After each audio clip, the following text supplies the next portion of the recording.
Good evening, ladies and gentlemen. This is Professor David J. De Los Reyes. What I will be discussing tonight will be the two methods on how to measure the DC voltage output of a power supply by using a multitester and by using an oscilloscope.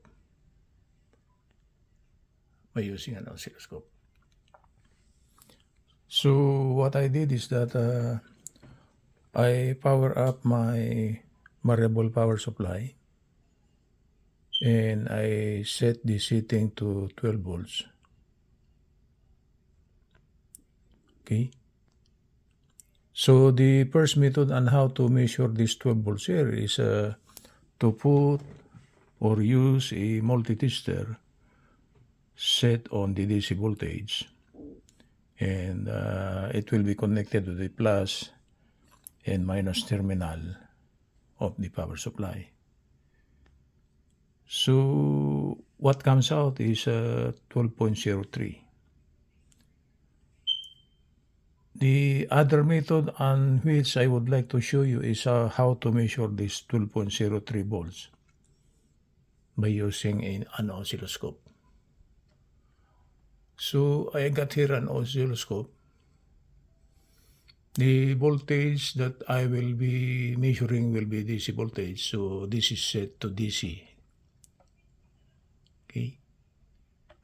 And this oscilloscope got two channels. I connected the probe on channel number 1. So this is set on channel number 1. Okay. And the volts per division, I set it to 5 volts per division. This one, that's 5 volts per division. Meaning to say, one division on the screen represents 5 volts. Okay, represents 5 volts. So for us to measure this 12.03 volts, the settings are all done. The volts per division is set to 5 volts. The voltage to be measured will be DC, so this is set to DC, the downward position. And as you can see it, there's a direct current line. That's a direct current line, the one fluctuating. It's not fluctuating in actual, but on the screen by using my cell phone, it's fluctuating. And the height at which this horizontal line actually stops is actually at around 2 divisions. After two divisions like that, then a little bit past that second division. Okay, so to read this voltage here with this given settings, one division represents 5 volts, the one I set it here. And we got a division here. The center line is actually this one.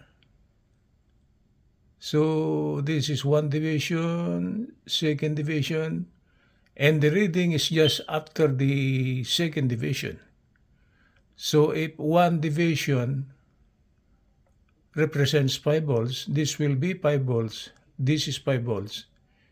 And the location of the horizontal line, the voltage line, the direct voltage line is just after that second division. And we could say that's maybe that's a 2 volts. So the total reading will be here. If you would like to read it here, if you are using your oscilloscope, that's 5 volt, 5 volt. That's around 2 volts. So this total height here represents 12 volts. And that's the other way on how to measure DC voltage by using an oscilloscope. Okay, you got it, guys? So the requirement is that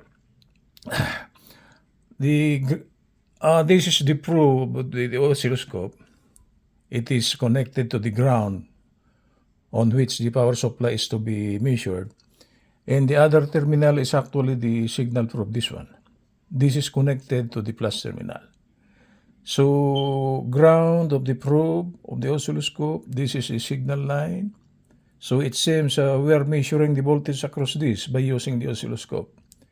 And what comes out on the oscilloscope is actually two divisions.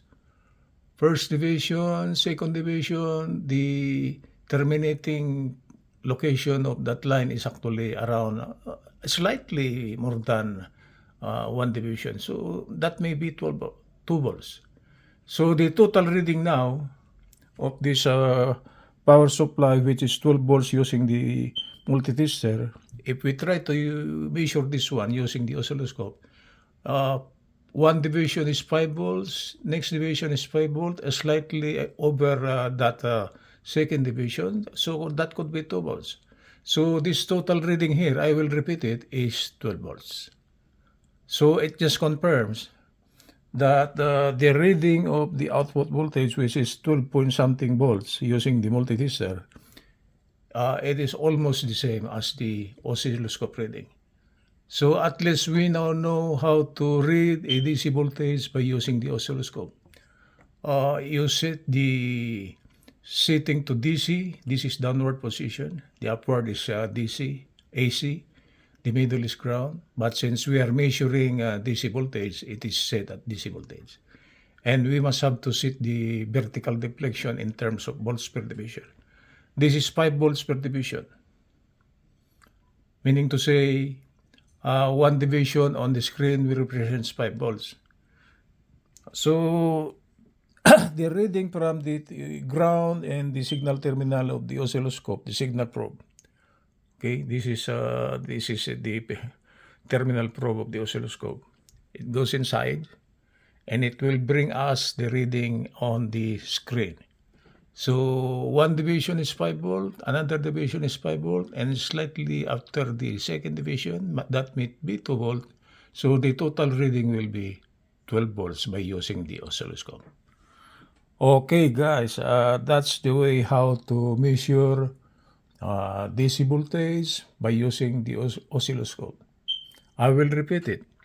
You set the voltage to be measured to DC, and you set the volts for division on this terminal here, on this knob here. After setting this to DC, you set this one to volts per division. The ground terminal and the signal line of the probe is already connected. So whatever voltage that will appear here will also appear on the oscilloscope. So by using the multitester, it is 12 volts. And by using the oscilloscope, it is also 2 volts. 5 volt, slightly over one division, that will be 2 volts. So this total height here will be 12 volts. This is the center line. So this is it seems this is the horizontal line or the x-axis on the xy plane. This is the reference line. So this is 5 volts like what I said. Another 5 volts is slightly over one division. That may be 2 volts. So this total height here represents 12 volts. Okay, good evening from Los Angeles. This is Professor David J. Teles Reyes. What I discuss is the two methods on how to measure DC voltage by using a multitester and by using an oscilloscope. Good evening from Los Angeles.